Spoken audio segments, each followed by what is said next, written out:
Watch. November 1970. In Norway's Isdalen Valley, two hikers find the body of a woman burned, without teeth, without documents.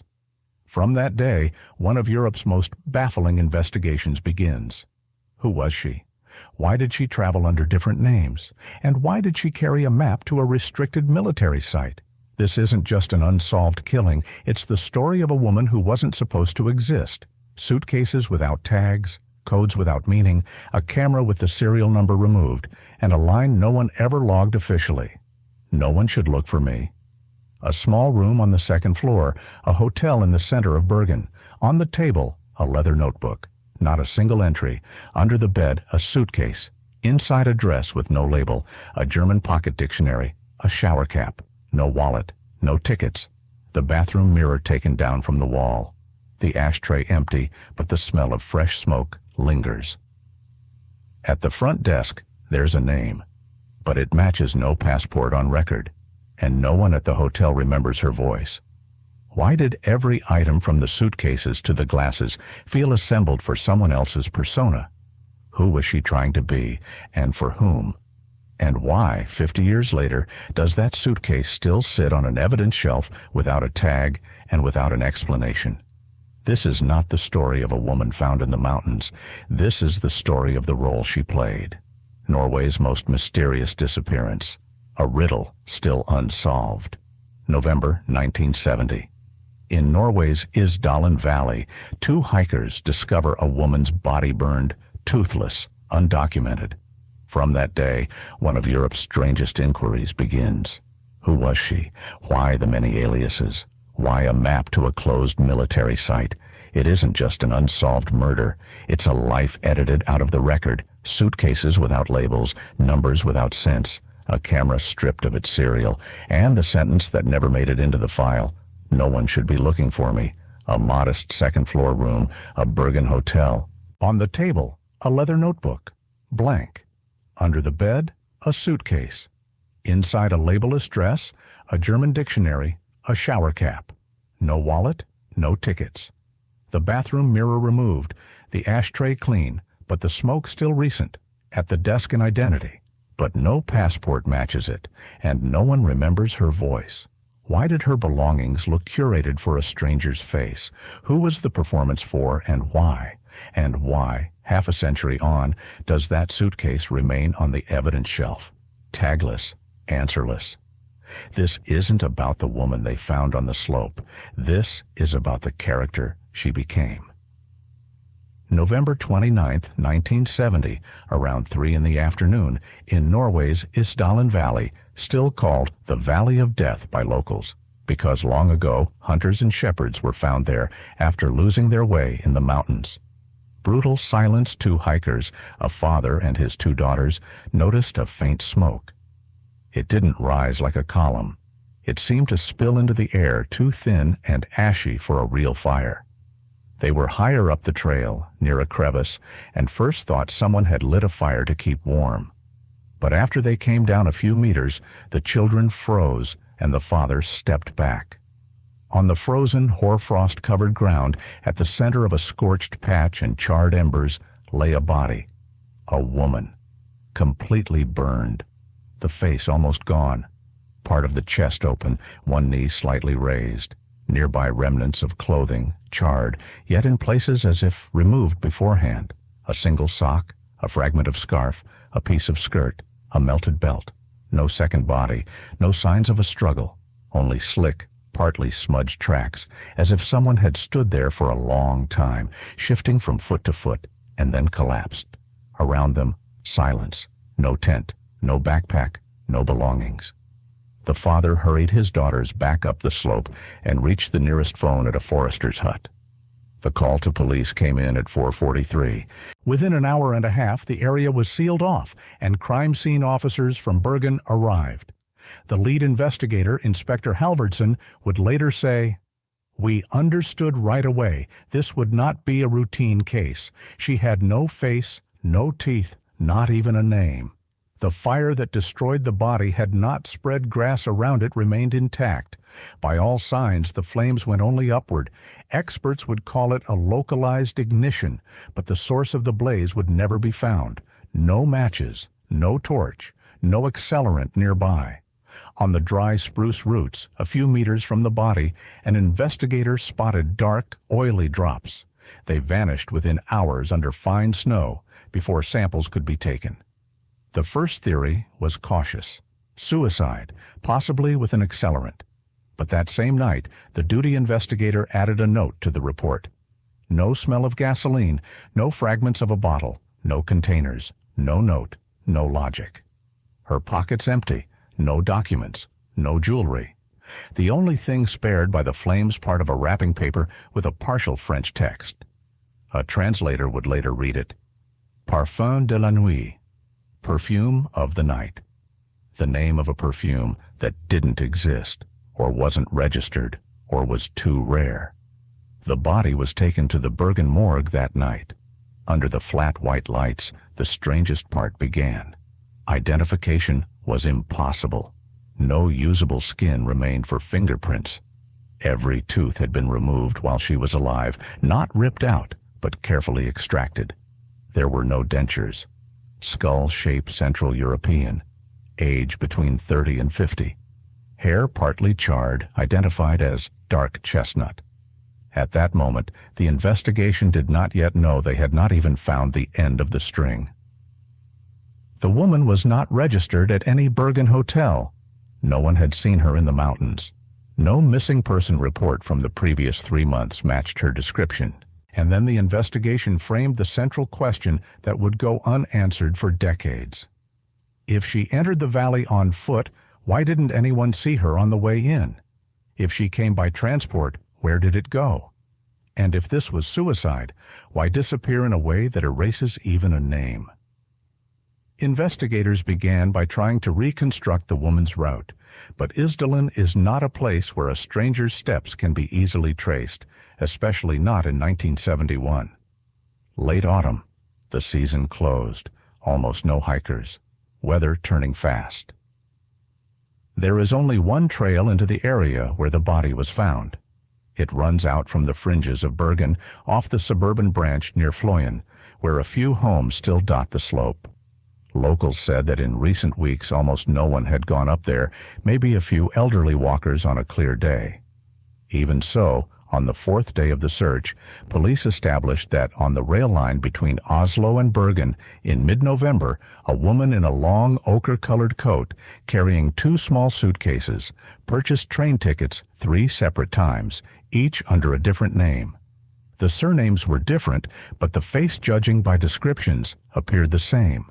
Thin, European features, dark eyes, a strict posture. None of the surnames matched records in Norwegian or Swedish police databases. The next lead, a hotel in Bergen. Under the name Finnel, the woman checked into a room for 2 nights a week before the body was discovered. She kept to herself, rarely left, and spoke only once, asking in English about bus schedules toward Løvstakken. After she departed, staff found a discarded package of French-made lotion and 2 pages torn from a notebook containing coded entries. The handwriting was neat, as if the author knew others might read it. The code looked like this: O22P71, B plus 13. Counterintelligence analysts could not interpret it conclusively, but they noted the structure resembled roots or time markers. All they could say with confidence was this: it did not read like personal notes, more like a report. When investigators returned to the scene 3 days after the body was found, they uncovered more items beneath a thin layer of fresh snow close to the main burn area. The most unexpected was a sequence of objects: a melted plastic spoon, a fragment of a folded mountain route map. No labels, only contour lines, and a tiny aluminum capsule. Inside it was a nearly burned note on parchment paper. Most symbols had faded, but at the top you could read Vest, possibly the beginning of Vestlandet, Western Norway. Even stranger, there were several footprints around the body, but all led toward the body. none away from it. By strict logic, the woman could have stood still there, but could not have approached from any direction, as if she appeared at the center without a path in. It sparked off the record talk among investigators. Could she have been dropped from a helicopter? One junior officer said. But weather logs listed no flights in that area on those days. Near the body, there wasn't a single item pointing to a personal life. No photographs, no letters, no lipstick, no keys. Only an anonymous mix, a bit of unbranded cosmetics, 2 unlabeled ampules, and a broken optical lens. According to the forensic examiner, the lens was functional glass, but without a frame, as if from a portable magnifier or instrument. By the 5th day after the body was found, police reports began describing her as impossible to identify. The problem wasn't that no one was looking for her. No newspaper carried a missing person notice that matched. The problem was that she seemed to have never existed in any bureaucratic system. No fingerprints, no dental work, no medical interventions. Even the hair they partially recovered in testing was dyed with a permanent formula not identified in Norwegian salons. When they ran a chemical analysis of the stomach contents, it showed this. A few hours before death, the woman had eaten biscuits and drunk red wine. Strangely, there was almost no alcohol left in the blood, as if her body had already begun metabolizing it. But death came before the process finished. So, she likely didn't die from poisoning or overdose. No needles, no injection marks. Cause of death was a combination of burns and asphyxiation. Yet, there was no soot in the airways, as if she was no longer breathing when the fire began. The expert's line read, "She was likely dead before ignition, but if so, why wasn't the body lying in a natural position?" That question closed out the first week of the investigation. Meanwhile, police received their first international lead, an anonymous call from Geneva. "If this is the woman I think it is, you will have little chance of understanding who she is, because she does not work for herself." After the anonymous call, officers contacted international partners. At their request, Geneva police checked hotels and border points. Within 2 days, a staff member at the Hotel Bristol reported that in early November, a woman matching the description had stayed there under the name Elizabeth Lejeune. She paid cash, declined housekeeping, and asked not to be disturbed. On the form, she wrote that she was traveling from Belgium. Upon checkout, she left a railway route map on the desk, with Oslo-Bergen circled in pen. On security film, she appears briefly in the lobby. The quality is poor, but the face shape, movements, and black coat match. It gave police the first convincing confirmation that she had moved between countries, likely using false documents. Hotel staff remembered that a man visited once, tall, slightly balding, with a German accent. He did not introduce himself, spent just under an hour in the room, then left without paying for drinks or any service. No record of him remained. Later, a Cold War intelligence expert, granted access to parts of the file, offered an unofficial assessment. In places, this looks very much like an agent transfer. Changing names, routes that leave no trace, burned items, coded notes, but we don't know whose agent, and that is the central problem. When police returned to the original site where the body was found, they conducted a second soil sweep, this time with geochemists from the university in Bergen. Less than 10 meters from the discovery point, just off the ash field, they found a metal ring in the frozen ground, partially melted. Later it was identified as part of the spiral spring from a small notebook. The pages were gone, burned completely, but one fragment still bore an impressed stamp. RSC Lausanne, a Swiss printing house known for producing stationery on commission for private entities, including government clients. Toward evening, one of the investigators suggested viewing the nearby ravine from a different angle. There, wedged under the roots of a spruce, they found a metal object first taken for a canteen. It proved to be the casing of an old army container for storing chemical reagents. Inside empty. Outside, no markings. but scratched into the underside of the lid was ID/IH/NOR/11.70. That odd marking spawned dozens of theories, from an object code to an operation number. No agency, intelligence included, confirmed it matched any known classification. Against that backdrop, investigators began to ask, if this was a death tied to official duties, why wasn't the body removed? Or, if it was a failed operation, why did no one finish wiping the scene clean? On the 8th day of the investigation, one officer decided to question the foresters living at the foot of the hill. One of them, Carl Anderson, an old man nearing 80 who had lived there since the war, said that on the night of November 23rd to 24th, he heard a strange sound, as if someone was walking on moss near the house without turning on any lights. The next morning, he found a broken spruce branch on his porch, oddly bent and snapped clean in the middle, as if by hand. He didn't tell police right away because, as he put it, in these woods, every third time, it's just the wind. Around the same time, a young couple from Bergen hiking those days near Isdalen reported seeing, at a distance, a person sitting by a fire. The figure wore a coat and a hat. The face wasn't visible. When they came closer, the figure stood slowly, brushed themselves off, and walked toward the ravine. They decided not to approach. Only later, after learning of the woman's death, did they realize it might have been someone connected to the case. And finally, a few days later, an officer remembered a patrol log from November 21st. A call from a Bergen resident reporting a man who tried to enter a port building at night without saying who he was. The time was around 2 in the morning. The man wasn't detained. He simply walked away without a word. None of these events entered the official case file, but in a folder labeled Informal Observations, they were noted as possible anomalous activity within the disappearance zone. Hoping to narrow down the woman's possible country of origin, investigators sent what remained of her belongings for international analysis. One key item, a pair of black Italian shoes with distinctive stitching, was traced to a small workshop in Bologna. The owners confirmed that such a model was indeed custom-made in the middle of 1969, but under a name no longer present in their records. The craftsman who made the pair had retired and could not remember the client.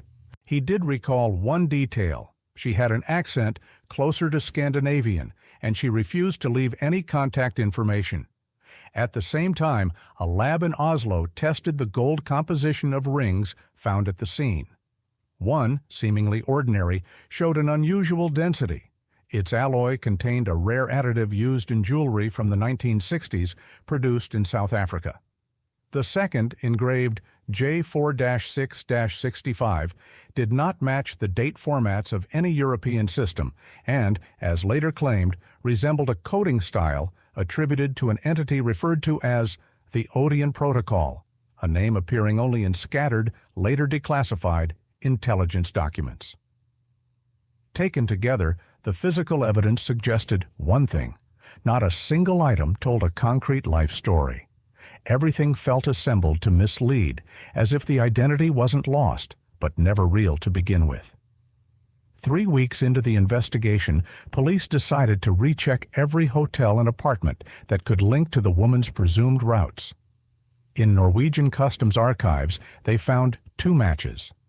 Once in May, then in September of 1970, a woman with similar characteristics crossed the Sweden-Norway border, presenting documents in the name Fenella Lorenz, Belgian citizen. Questioned later, the border officer said the face raised no doubts, and he could remember nothing more. Later it emerged that from August to November 1970, in Oslo and Bergen alone, there were at least 6 hotel bookings made by different women whose names were never verified by passports. All shared similar features, similar manner, and, crucially, none listed a fixed address on their forms, and none left a trace after checkout. They simply vanished the next day. A line in the police report read, "A probable movement network has been detected, but without intersections with known identities. All participants are shadows." One of the most intriguing finds happened by accident. A young trainee combing through old bills at a Bergen hotel noticed that a room registered to Madam Lynn S.K. hadn't paid for the minibar. The date matched the evening of November 22nd, just 2 days before the body was found. The receptionist on duty remembered that the woman was quiet, wore large sunglasses, spoke with an accent, and asked not to be disturbed until evening. When she checked out, she left a note. "Thank you. I am going into winter." The room search yielded a handful of details. On the mirror were lipstick traces, clearly used for writing, then wiped off. Chemical lifting from the surface recovered 3 words: "Don't forget," "to pass," and "there." In the ashtray lay a cigarette butt marked from a French factory that had vanished from the market back in 1968. On the table sat a glass with remnants of cheap brandy, and under it a ring of water, clearly left recently. The room didn't feel like a simple overnight hideout. It felt like a set stage by someone who wanted to leave hints, not a history. When police finally gained access to the camera found in her bag, developing the film brought an unexpected result. Most frames were blank, either overexposed or taken in complete darkness. But one frame, the only one in focus, sparked a long argument among investigators. It had been shot from a train window. Outside dense forest, far off, the faint outline of a railway station. In the lower corner, a vague silhouette, like a reflection in the glass. Presumably a woman's face, but the expression was so blurred it couldn't be described. The camera itself was curious. A German model from the 1950s, in excellent condition, but with no factory serial number.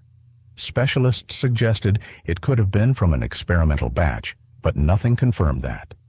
On the body, beneath the inner lining, they found a scratched inscription, JW09X. None of the officers could say what it meant. In the coat pocket carefully stitched on the inside, they found a sheet folded in quarters with typed text. It was a fragment of some message, just a few paragraphs, no title, no author. The typing was in English, machine-made, but on an old ribbon with uneven print. The words read almost like instructions, but felt more like a philosophical note. Observe not with eyes, but with movement. Do not ask a name if you wish to keep a face. Do not approach the beginning if you have already walked half the way. Linguists confirmed the turns of phrase were atypical for contemporary literature and possibly translated from a Romance language. But the original was never found. Some sentences later showed up in early 20th century aphorism anthologies, but in different forms and with different meanings. The absence of a source became a new line of suspicion. It was thought such a text could have been part of a cipher or internal code, especially since the woman's handwriting from a hotel registration card matched handwritten marks on the back of this sheet. On the final night, 1 day before the body was found, the Hotel Rosenkrantz in Bergen logged a call from the lobby payphone. According to the register, the call lasted 31 seconds. The caller gave no name, and the destination field read, "Out of range." Staff said the woman was seen by the phone, but the call looked more like listening than a dialogue. She simply held the receiver, said nothing, then set it down, slowly and calmly, as if she knew no answer was coming. Later, police found a torn piece of the telephone directory near the phone with a single line underlined in thick pencil. L.H. Jansen, Expedition Department, Warehouse Number 4. The organization was in Oslo and had been dissolved back in 1968. By odd coincidence, Warehouse Number 4 matched coding used for diplomatic shipments during the Cold War. But no link to the deceased was ever established. The phone she used broke the next day and was replaced. A month and a half later, the hotel employee quit and moved to Finland for good. Colleagues said he'd become obsessed with the idea that one of the guests looked through walls. One of Bergen's side streets, a couple of blocks from the fjord. The owner of an antique shop remembered that a woman came in the day before the body was discovered.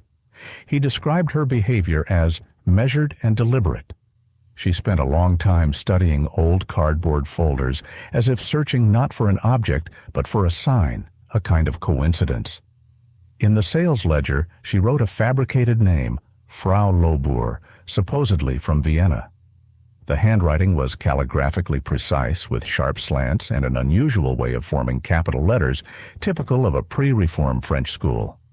Later, experts compared this script with her hotel registrations and concluded each time she wrote differently. Handwriting analysis confirmed that the scripts seemed to belong to different people, yet each entry carried a unique microscopic flaw, a specific pressure on the lower parts of letters, as if the author was consciously disguising herself but couldn't alter deeper muscle memory. In her suitcase, among other items, was a box of matches bearing the logo of a hotel in Stuttgart. A check showed she had never been registered there, and the hotel itself had closed in 1969, 1 year before the events. Moreover, the matches were from a rare batch made to order for diplomatic guests. Police requested information through the embassy, but were refused. They only learned that during that period, the hotel hosted a closed conference related to data exchange among European foreign intelligence offices. The matches themselves were unused, but on the inside of the box, they found a strange marking, RA7CL, etched with a fine needle, as if someone needed to pass an invisible message. Decryption yielded nothing. No similar combination appeared in archives of encoded radio transmissions. The finding was logged, but categorized as of minor significance. Among the items discovered on the woman was a flat key marked with the number 17 and engraved with the letters R.K. Saint. It opened none of the safes, storage lockers, or doors tested by the police. Later that same year, an identical key was found on a man who died in Amsterdam. No official connection between them was ever established, but that man also carried passports under multiple names and had once been detained on suspicion of smuggling. Comparing the evidence, investigators began to suspect the existence of an underground system of storage or access, possibly linked to courier networks left over from the Cold War. But no proof was ever found. The key was placed into the archives, labeled as an artifact without context. Strangely, the number 17 matched the number of the storage locker, where, sometime later, an envelope was found. Inside were part of a cash reserve and a small photograph of the woman, the same posture, the same suit, but a face ever so slightly different. No fingerprints were found on the image. The photo paper came from a rare stock, manufactured in 1967, once favored by journalists and diplomats. For years, the image was dismissed as unremarkable. It looked like an ordinary studio portrait printed on matte black and white paper. The woman in the picture wore the same suit in which she was later found in Isdalen. Her hairstyle was identical, the background neutral, just like in a passport photograph, but the face itself was blurred, as if caught in a long exposure.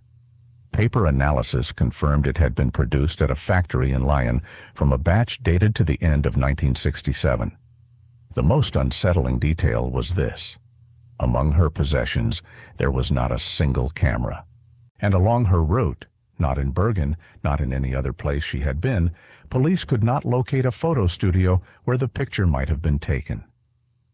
Requests were sent to foreign consulates and immigration archives, yet no official record identified the woman in the photograph. And still, her eyes in the image seemed sharper, more vivid than in life, as if this was not a true portrait at all, but an attempt to capture a mask. The telegraph office in Bergen recorded one detail that only came to light 6 months later. For 5 evenings, beginning on the 16th of November, someone at the Voss station sent telegrams to Vienna. The payment receipts bore the name F. Lobur, written in the same handwriting found in a hotel ledger. The telegrams themselves were destroyed shortly after transmission, but cash slips and a handful of duplicates survived. Their contents could not be reconstructed. Only fragments remained. One stood out, the last message. It ended with the phrase, "Inspection completed. Departure with no possibility of return." That wording deeply intrigued investigators, especially when seen alongside her travels under false names, her carefully scripted registrations, and a life kept in utter isolation from real personal contacts. Despite the obvious signs of coded correspondence, the case was never officially handed over to intelligence services. Still, according to former police sources, one investigator did unofficially consult with representatives from PST, Norway's security service. What came of those talks was never disclosed.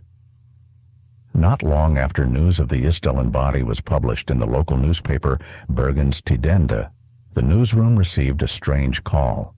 A man's voice, marked by an accent close to Eastern European, asked that the article be removed from the front page. He did not threaten, he did not insist, he was polite, firm. He simply asked that this story be pushed aside. The employee who answered passed the matter on to police, but the number couldn't be traced. The call had come from an international line routed through a chain of relay stations. Days later, the newspaper received a parcel. Inside was a clipping of the very same article, crossed out in black ink with a message scrawled in French. Ce n'est pas votre histoire. This is not your story. Forensic testing showed the ink was a rare type sold only in Geneva. The stamp appeared Austrian, but its damaged perforation suggested it had been a counterfeit. As always, there were no fingerprints. From that moment, the investigation grew less visible. Records began to vanish. Portions of evidence disappeared from the archive, and access to the body was officially sealed, under the vague explanation of interagency reasons. During a review of archival materials, Bergen police discovered that certain documents related to the Isdal Woman existed in two almost identical versions.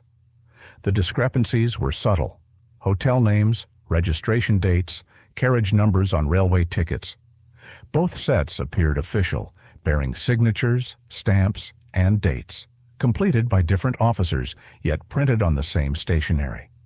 This fueled suspicion that one of the files had been fabricated after the fact, but the originals were missing. Only photocopies remained, and side by side, it became clear.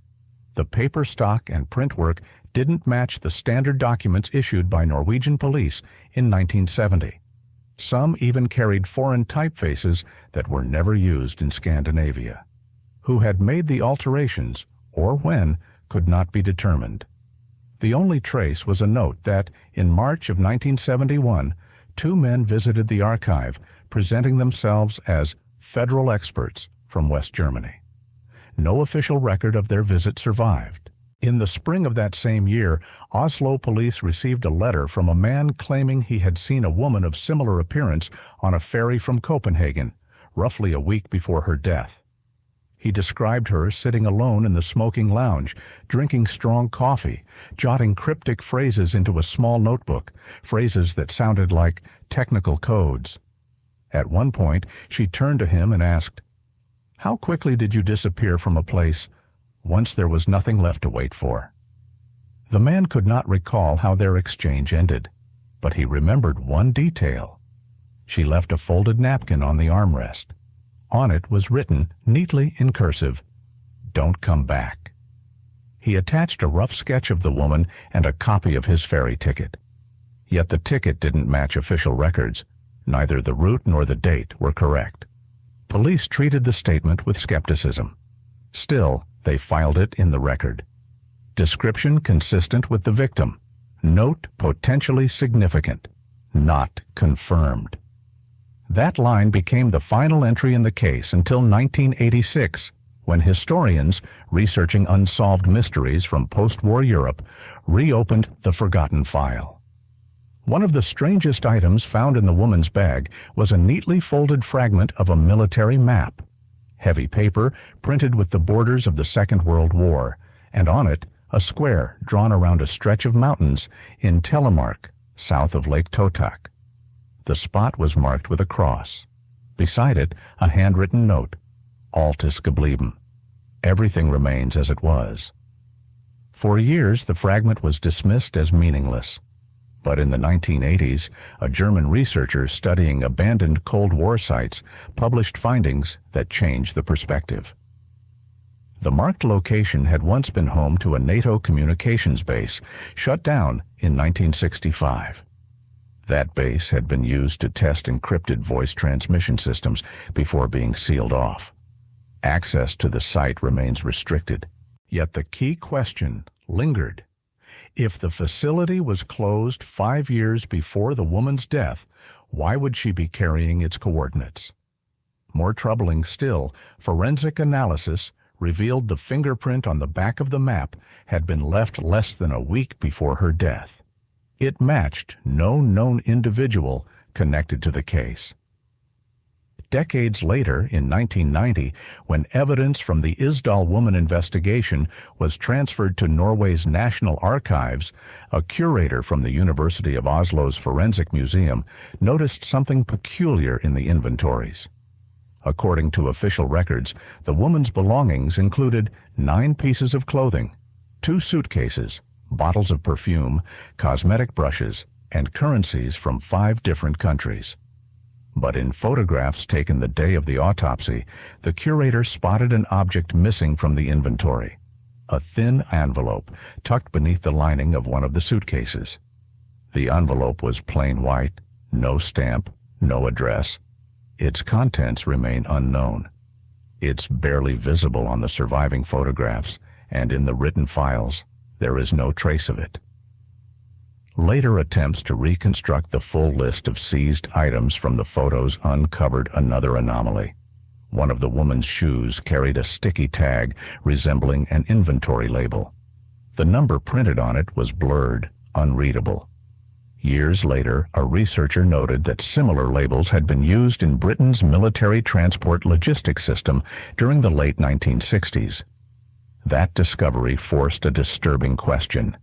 If some of her belongings bore markings never employed in Norway, did that mean that her luggage, before ever reaching her hands, had belonged to someone else? One of the strangest aspects of the Isdal Woman case was the condition of her teeth. From the very beginning, experts noted that most of her fillings had been made with materials not used in Scandinavia. In one tooth, they found a rare alloy of gold and iridium, a type of dental work popular among practitioners in West Germany and France during the 1950s. In 2001, a professor at the Swedish Institute of Forensic Medicine re-examined the old dental X-rays. He concluded that some of the fillings had been installed less than a month apart, but used entirely incompatible materials. No reputable dentist would have worked that way. This led to an unsettling hypothesis. Either the woman had visited several dentists in quick succession in different countries, or the dental work had been altered deliberately, not to treat her teeth, but to fabricate a distinct, misleading dental profile. Later, in a cross-check with an international database of missing persons, investigators found a partial match. Her dental radiographs bore similarities to those of a woman who had gone missing in Lyon in 1968. But there were problems. The Isdal woman's height and build didn't match. Relatives of the missing woman insisted she had already been identified as deceased a year before the Isdal case. The match was declared false. Still, the suspicion lingered. Among the few belongings stored separately from the main evidence was a thin notebook, its cover long since lost. The pages were faded, water-stained. Inside, lines written in a mixture of French, German, and English. Most of them fragmentary, nonsensical. Brass, only after 12. Transport 45-7, avoid. Triangle on the left edge, key. It all resembled code, but no existing cryptographic system seemed to fit. Even stranger, the handwriting in the notebook did not match the handwriting on her hotel registration cards. A graphology analysis went further. The same person appeared to have deliberately imitated 3 distinct writing styles, perhaps to confuse investigators. On one of the final pages, a message appeared, neat, clear, deliberate. Do not delay if you see smoke. Beneath it, a faint stamp, smudged almost to nothing. Police tried tracing the notebook's origin and discovered that this type had been manufactured in Switzerland for only 2 years, sold almost exclusively in antiquarian bookstores across Geneva. In October of 2005, 35 years after the discovery of the body in Isdalen, Bergen police received a call from a man who introduced himself as an archivist at the Naval Museum in La Spezia, Italy. He reported that, while sorting through boxes of documents dating back to 1970, he had found a sheet listing unofficial observations of a foreign vessel in port. Among those entries was one referring to a woman whose description bore striking resemblance to the unidentified woman from Norway. The note, typed on a machine with no signature or official seal, read in German, Person A, weiblich, blonde Perücke, Aufenthalt 77 years, Abreise unbekannt. Person A, female, blonde wig, stay 72 hours, departure unknown. Its provenance was never explained, nor could anyone justify why it had ended up in a military archive. But the timeline matched, November of 1970, the same period when the woman was registering in hotels across Europe under false names. This discovery fueled speculation that she may have been connected to military or intelligence transport operations concealed beneath civilian routes. But as so often in this case, no evidence ever confirmed it. The document was never formally admitted into the file. Its unclear origins made it legally unusable. Nonetheless, it was scanned and stored in a discrete internal folder. Its title, 1970 Transit A PDF. 5 years later, in 2010, during a reassessment of unsolved cases, a team of forensic analysts working on modern profiling methods attempted to reconstruct the possible biography of the Isdal Woman. Their task was to create 5 plausible life scenarios that might explain such an ending, scenarios grounded in psychology and behavior. One scenario suggested she was a sleeper agent, living for years under an invented identity, constantly shifting her persona. Another posited that she had been the carrier of highly sensitive information, the kind that could never be revealed, even under threat of death. A third profile suggested she may have been psychologically stable, but raised inside a closed structure, perhaps a religious sect or a pseudo-scientific community, cut off from conventional society. What all 5 scenarios shared was one common thread, the voluntary erasure of a past life. As if the woman had known, long before Isdalen, that her existence needed to be sterilized, rootless, without ties, no family, no friends, no medical records, no biography. And as one analyst wrote, a person with not a single thread to their past is not a coincidence, it is a carefully constructed design. In 2022, during the digitization of old interrogations, archivists came across a curious draft, written in pencil on the back of a suitcase inspection report. Judging by the handwriting, it belonged to the duty investigator, likely penned in the moment of his first report. Among the rough notes were lines that read, 2 identical perfume bottles. Why? Mark on heel worn off, ask Gustav. And then, at the very bottom, one final sentence. She said, no one must ever look for me, but I didn't write it down. That fragment sparked heated debate. If the woman truly said those words, the meaning of the entire case would change. Yet none of the surviving officers could confirm that such a statement was ever made. No mention exists anywhere in the official transcripts. Some officers argued it was nothing more than a stray thought or an exhausted investigator's emotional projection. Others believed it might be the closest glimpse of truth, deliberately erased for the sake of keeping the case quiet. At an exhibition dedicated to unsolved mysteries, a copy of that page was displayed beneath glass with the caption, "The Isdal Woman," the last line that could have been the first. 2 years later, in 2024, Norway's National Archives conducted an internal audit of cases whose access remained restricted, though never formally classified as state secrets. Among them was Archive 028 ISD, the folder containing all surviving materials from the Isdal Woman case: photographs, samples, passport copies, interrogation reports, receipts, and toxicological results. This time, the archive was digitized for the purpose of scientific study. 58 scans were created, each with an accompanying catalog card, but file number 34 was empty. According to the registry, it should have contained a letter fragment, possible correspondence with Hotel St. George, 1968.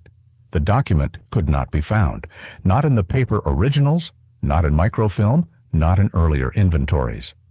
In the audit notes, one stark conclusion appeared: file missing or never existed. But in the margin of the catalog card, there was an additional annotation. In faint handwriting, it read, "Scraps of a phrase. If something happens, leave it in Beckern. Paper unbound, poor condition." Who wrote that note remains unknown. There was no signature. By 2025, the place where the woman was found had long since become a point of pilgrimage for those drawn to mysteries. A tourist plaque in Isdalen stands just off the trail. It doesn't directly mark the spot of her death, only gives the coordinates etched onto a small metal plate. Someone, again and again, leaves white roses there. And on the rock at the base of the hill, written in chalk, one word appears, a name never mentioned in the files: Evelyn. The police officially closed the active phase of the investigation back in the 1990s. But in 2021, during a podcast interview, a former officer who had worked the case in the mid-'80s admitted, "We were asked not to make noise about it, just bury her and move on, but her suitcase is still in storage. No label, no record, just sitting there. No other piece of evidence from the old cases has ever been kept like that. And that is all that remains. No name, no country, no destination, only an inventory of belongings, a burned body, and dozens of small contradictions that, over half a century, never formed a coherent picture." So, what was it? Espionage? Escape? Or someone's carefully staged performance? Why were her clothes stripped of labels, yet her suitcase contained acid? Why did she carry so many names, but live like someone with something to hide? Tell us in the comments. Who do you think she really was? And most of all, why did no one ever look for her? If this story captured your attention, give it a like. It helps bring these investigations to light. And stay subscribed. There are still many more cases that continue to haunt us, even decades later.